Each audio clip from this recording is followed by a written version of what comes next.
Hello and welcome to this collective reading, this channeled message, where I invite you to drop into space and practice your own discernment, your own intuition. Allow yourself to strengthen that. See if this message is for you. So just take a minute and close your eyes if you feel called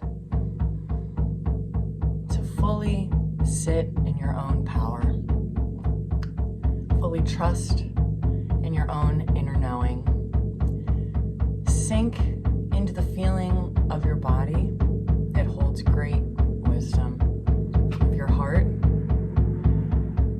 Trust yourself and release any fear or lack mentality that would cause you to cling to any messages that may not be for you. Taking only what resonates, only what confirms what you already know to be true within your soul.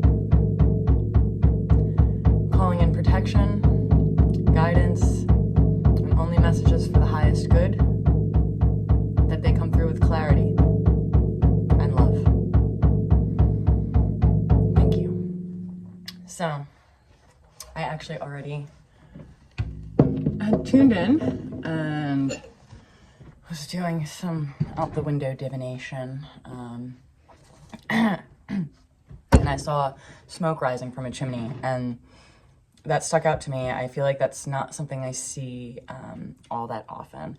And it brought me back to like the older times, the past, right? Something from the past is coming back to life.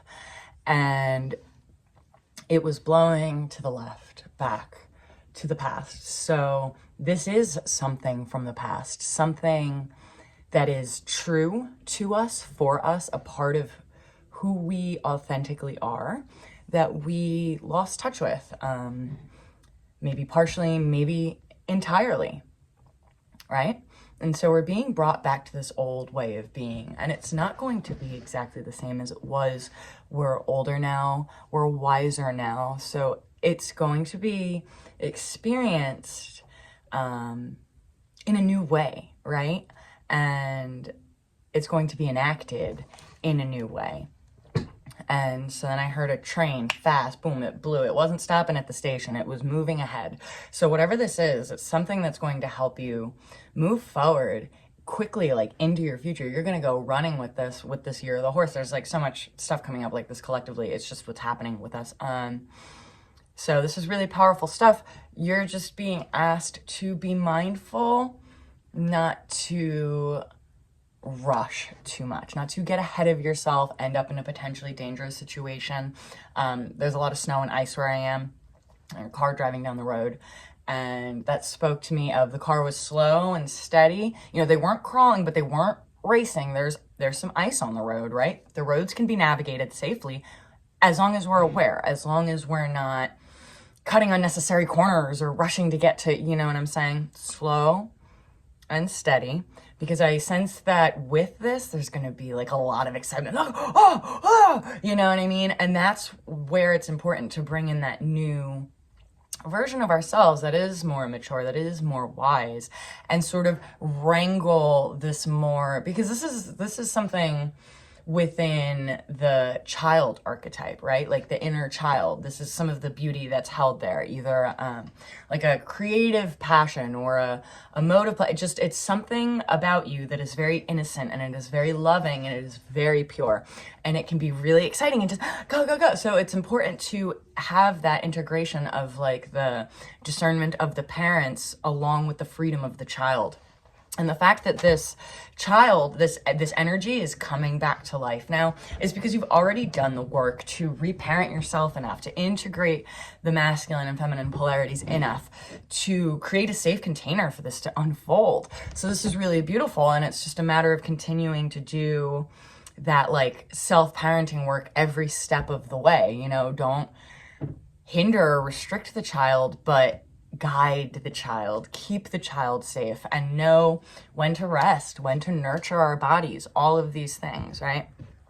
So this collective is either becoming more or is about to become more aware of the depth of the reflective nature of reality.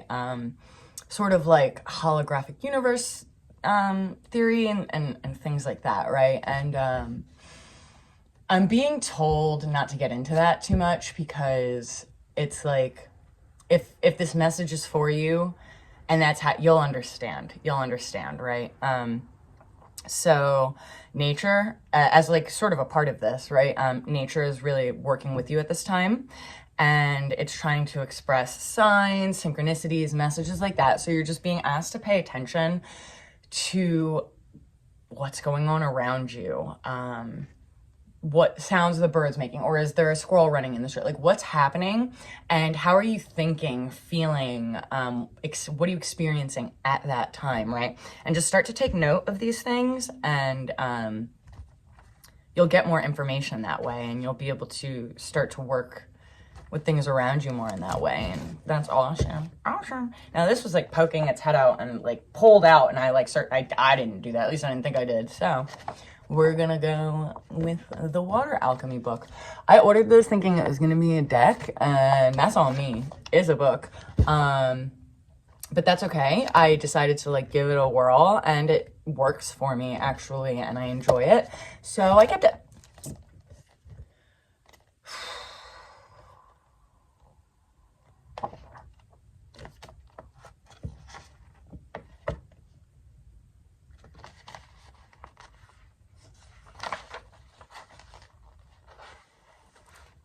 Beautiful. So it's ice caves. Let's show you guys the picture.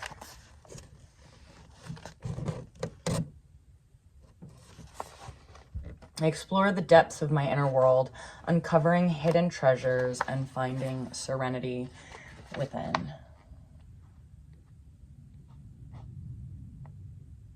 So actually, now, while I think there is a call to spend a little time going within, find this up, because this whole new aspect is coming on, right? And you are being called to spend some time like really getting to know that, going within and getting to know that. But at the same time, this is sort of giving me the impression of, so like I see this path coming out of the ice caves. It's like this collective has been frozen, not in a bad way, but in that stillness, in that introspection, really doing that work. And that's what's triggering this, right? So now you're on your way out of these ice caves, which, how like beautiful and fitting as we're coming up on Imbolc, like the light is starting to come back. We're halfway to spring, right? Oh, and just as I said that, a little birdie went Bitchy! And flew right past my window. See, there's so many synchronicities. It's just so beautiful when you really like tune into nature around you. We are all so connected and in sync. It is, honestly, it's trippy as hell, but like in the best way. But yeah, so little column A, little column B. You're being asked to move forward slowly, but with grace, right? Spending a little bit of time in the ice caves, not needing to just rush ahead. Like maybe have some movement, pause, see, how does it feel? How am I reacting to this? Is this actually aligned? Like, let it be explorative, let it be playful, but you are like moving out of this area of a time of more pause.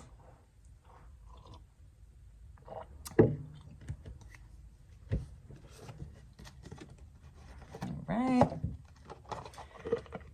Native Spirit Oracle.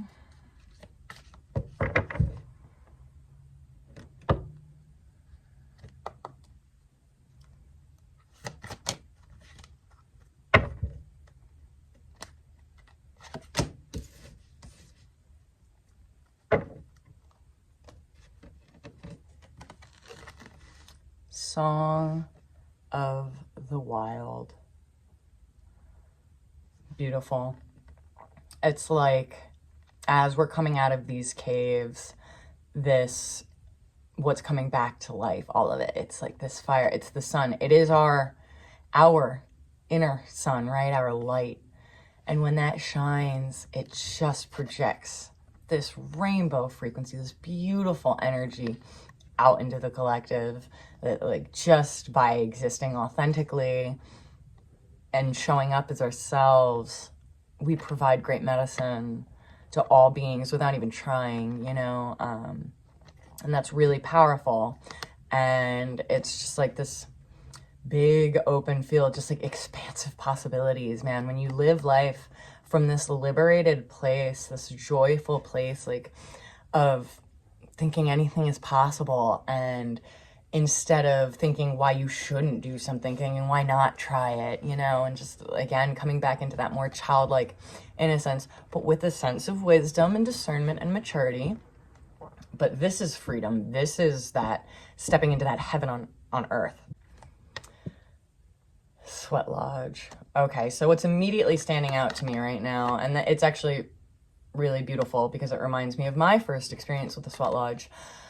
I don't know if you're going to be able to see it a little bit. Okay, there we go, I think, hopefully. All right, so first I saw there was the shooting star, and I'm like, all right, star brothers and sisters, there's connection there, and there's assistance. And then I saw that there's like straight up like a face here in the sky. I don't know how well you can see that. I hope that you can. This right here, that's not a reflection. That's like a little face. And so my first experience with the Sweat Lodge was in, well, all my experiences with the Sweat Lodge were in Michigan. But the first time I did it, oh my God, they were so beautiful and transformative and really powerful medicine. And if anybody is interested in participating in something like that, I recommend it. But I cannot recommend enough making sure that you are doing it with somebody who knows what they are doing.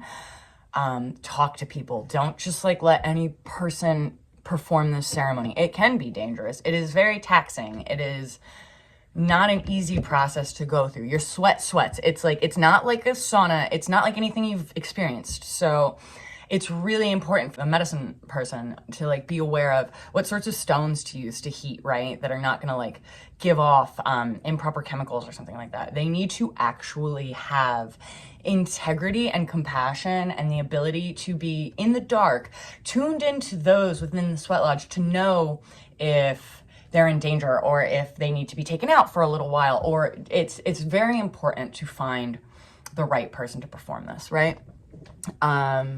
But so I the first time I did it, I came out and I looked up and the stars were just phenomenal compared to, you know, where I grew up. And I laid there in the grass and I just looked up and I knew at that moment, I was 21, I think at the time, 20 or 21. And I knew at that or maybe 22. I knew at that moment that as long as I could look up at the sky and see stars like that, I would just feel home. It was just this intense feeling of connection and belonging, and not in a way that made me feel like I didn't belong here. It was almost like I did, and it was both, and it was just this beautiful cosmic support that made me know everything was okay, and that I was held, and that I was loved. And it was really powerful. So this collective has a similar powerful connection to the stars. Look up to the skies. Again, nature things. For some of you, it might be particularly powerful to do so at night. Looking to the stars, trying to connect more with star brothers and sisters. And so the Sweat Lodge also is a ceremony of purification, right? So just as we purify our bodies and purify our spaces, we should be purifying ourselves energetically. Just energy we pick up from interactions with people or places that we go, or just thought forms that we attract. There's just energy hygiene is a good thing. And then there's also too like the remnants of the energy from that old self, right? That we're releasing. The train's moving forward. But to perhaps like spend some time doing like a purification ritual in whatever way that works for you, right? Some people use smoke, some people like salt baths, some people work with violet flame, all of the above. Maybe you like do a whole ritual, you clean your body, your energy, everything, like clip your toenails, trim your hair, you know, every little last like boop, and it's just like all of that energy is gone symbolically. Like as you do that, it's not about the physical action, which while it is, but with maintaining that mindset of like, as above, so below, as within, so without, like that it's connected, right? And it's just, as you're releasing these physical things, you're releasing the little energetic bits that no longer serve and are ready to go, right? I'm gonna see what the book says about Song of the Wild here, because I feel like there is something it wants me to say from in here.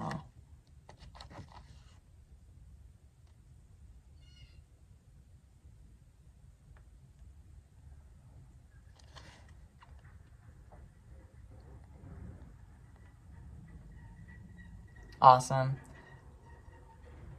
Yeah, plan a trip, take some classes, get out of your comfort zone, try new styles. Yeah, it's like new horizons await you. You're ready to savor the wonders of the world, take some risks. So it's just that, like, when we become someone new and we're doing new things, we have to step out of our comfort zone.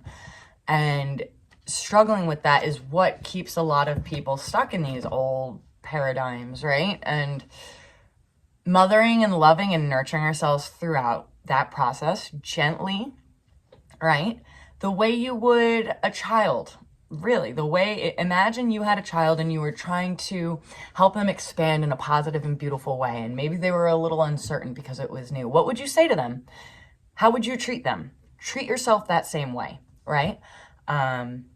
Pushing yourself to do these things and just loving the crap out of yourself as you do it, and not shaming yourself for being afraid or for it feeling really uncomfortable and weird at a time. And like, if you go out and do this new thing and then you need to take a break, like for it, and just like, you know what I mean? Let that integrate, like really be mindful of your nervous system, and your body and how you are handling all of these changes and these movements at the time. And again, it's a fine line, because like that stress, that pushing out of the comfort zone, that is how we grow. It's actually very healthy for our minds and our bodies and all these things. But then, so like certain amount of stress, right? Certain amount of stress is beneficial. Too much stress is toxic.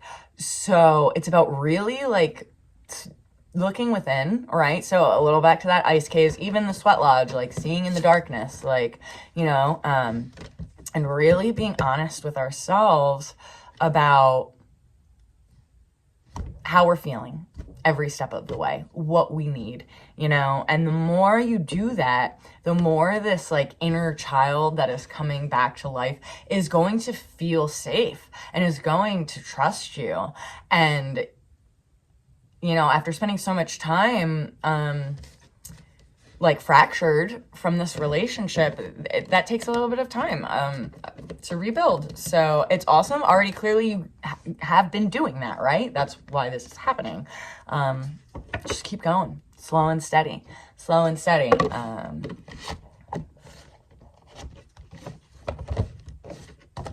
Okay. This is the Patterns of Progress Oracle. Did I even show you all those cards? I hope I did. I don't know.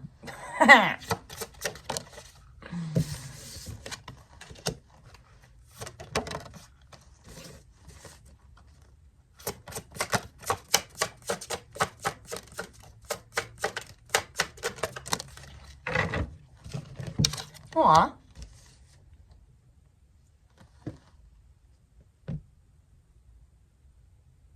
Beautiful. Okay, so it's actually kind of funny. Harmonious weave and balanced living. And these cards are so pretty. Yeah, they say the same thing, basically. Find equilibrium and harmony by balancing life to achieve wholeness. Find balance and coherence as you weave your path with intention, right? So this is just confirming more of what we talked about, like really being aware of our scales, where we're holding weight, where we maybe need to remove weight. And then again, look at the stars that support. Big star family, big star family energy. And then renewal of hope. See that sun? I should have left those other cards out. Whatever. I'm like I'm reading for myself, but my bad. And if you remember in that one card about the sun, and it was casting a rainbow, like the chimney, the smoke coming up, something is coming back to life. This sun is rising again, renewed hope, renewed path. Just oh, look, see, even like the water, the ice has melted, the sun has risen. Now it's time to step out of our comfort zone a little bit and play. And play. All right, I feel like I'm pretty much done because, but there's one more. Where is it? Oh, okay, 2 more. Decky poo-poos, decky poo-poos, we're pulling from 2 more. Decky poo-poo. These are both by Kyle Gray, Divine Masters, and then the next one will be Gateway of Light Activation.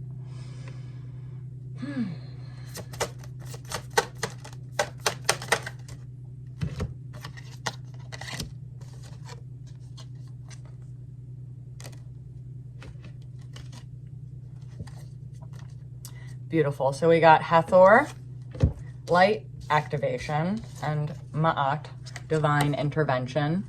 So there's probably a lot of ties to like Egyptian energy as well. And they had a lot of ties to the stars. So, just more confirmation of that, and you probably resonate with these energies.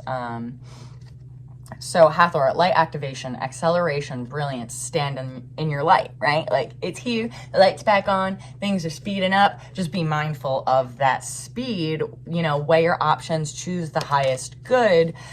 To me, that's just speaking of like making sure that things are in alignment. And it's all about the scales, balance. So just like you said, these scales, this balanced living, success and joy and peace come through consistently working to build something that is genuinely in alignment and stable and sustainable. I know myself, it took me many years to break the pattern of when I was good to go, I'd get so excited and I would just overdrive and then I would burn out. And then I'd have to recover. And then I'd be like, okay, I'm good to go. And I would overdrive and I would burn out. So this is very much something that I've had to learn. And I'm still getting better at every day, but leaps and bounds, man. I used to not know how to tell people no. I used to not, like, if I was in work, I wouldn't sit down and read. Like, it was intense. And now I'm like, oh, okay, my body feels this. Let's sit and do this. Let me pause and take some breaths.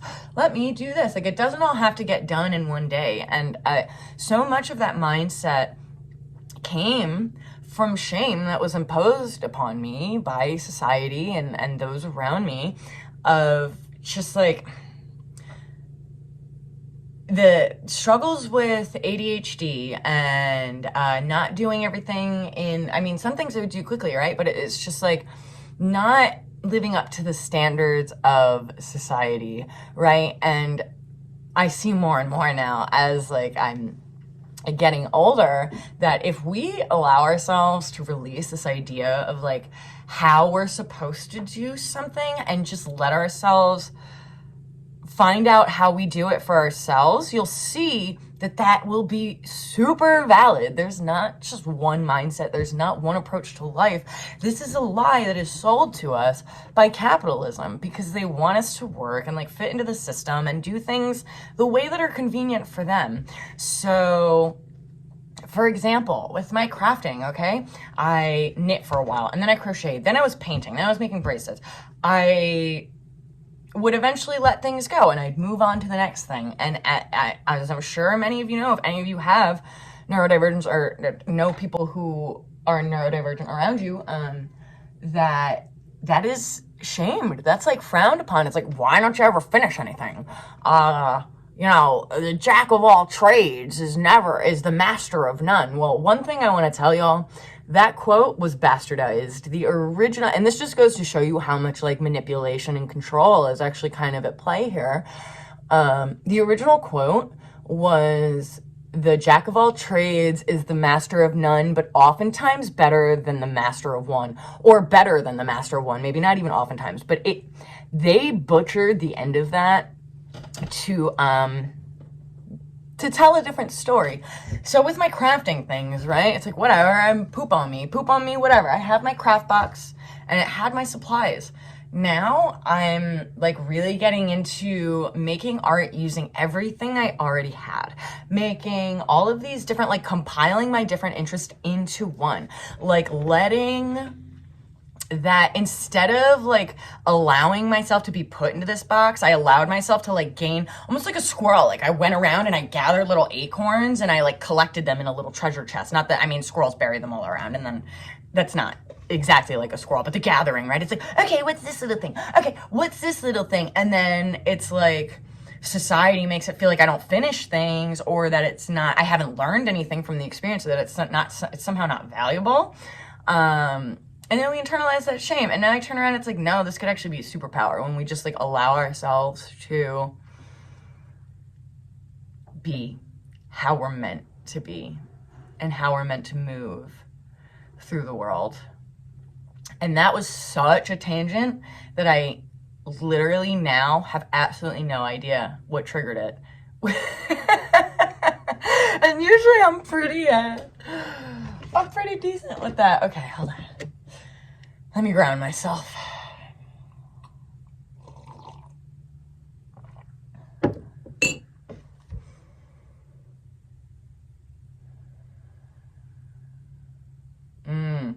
I remember. Okay, thank you.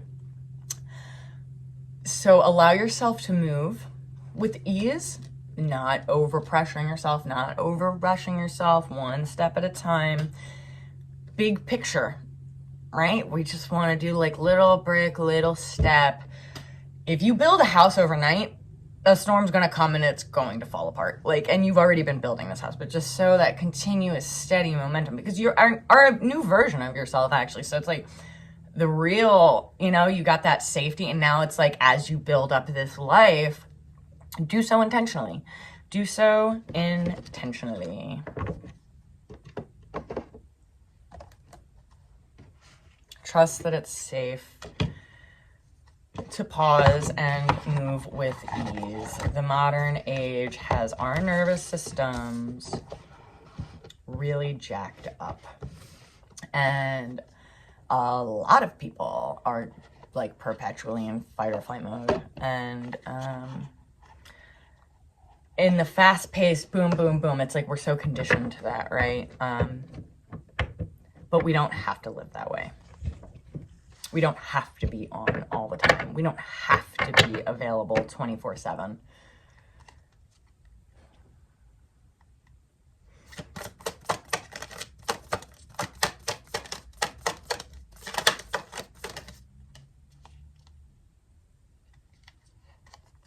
Ancestral realm, karmic release, healing the lineage.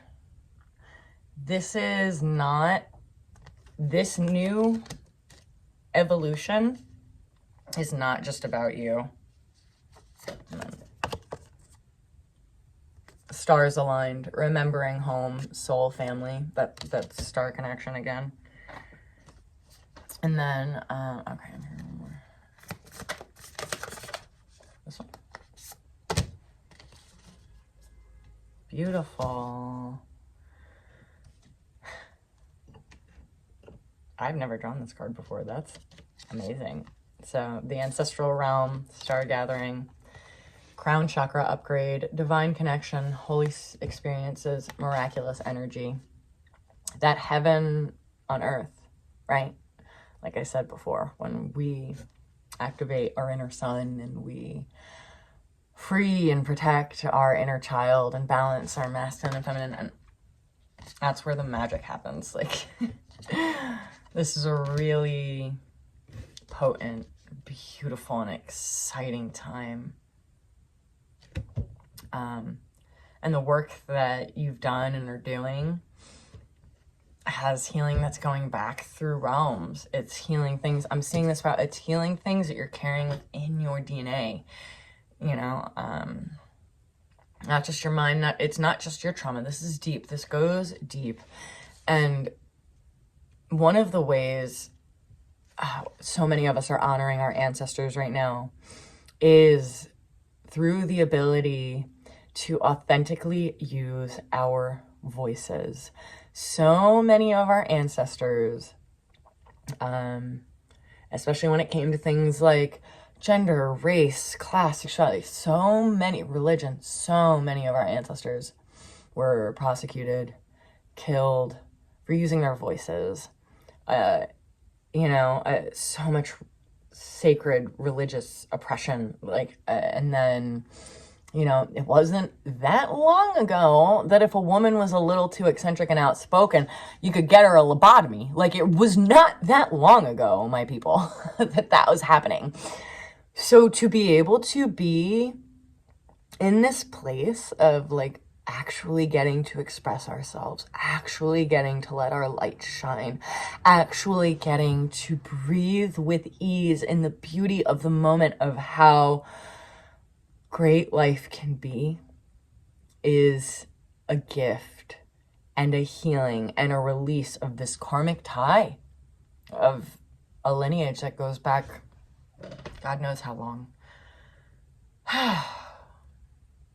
Really beautiful and really powerful. I'm feeling, okay, I'm really emotional. Your ancestors are so proud of you and they're so grateful. And they really want me to emphasize that healing does work that way. Like when we heal them, and we heal the future too, because nothing is really linear. And our ancestors worked so hard to do everything that they did to survive so that we could be here. And by living our lives in this truest, fullest way, it sets them free. And they're so grateful that you're doing this for yourself and that you're doing this for the collective. And they're grateful for the effect that it has on them. And you have like all the support in the world, all the support in the world. They are so proud of you. And they want you to know too that this is not easy work. A lot of people really struggle to get here. A lot of people really struggle. So you are warriors, you are fighters, you are divine, pure beauty, ready to move through the world as such. Welcome home. Right? That aspect that came back. Welcome home. Welcome at home. Throw a party.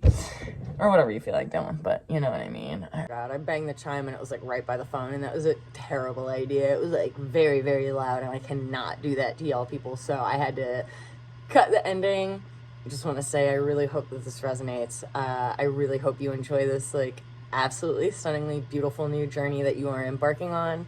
And if you like the way I read, I'd love if you'd like or subscribe, and I hope you have a wonderful day.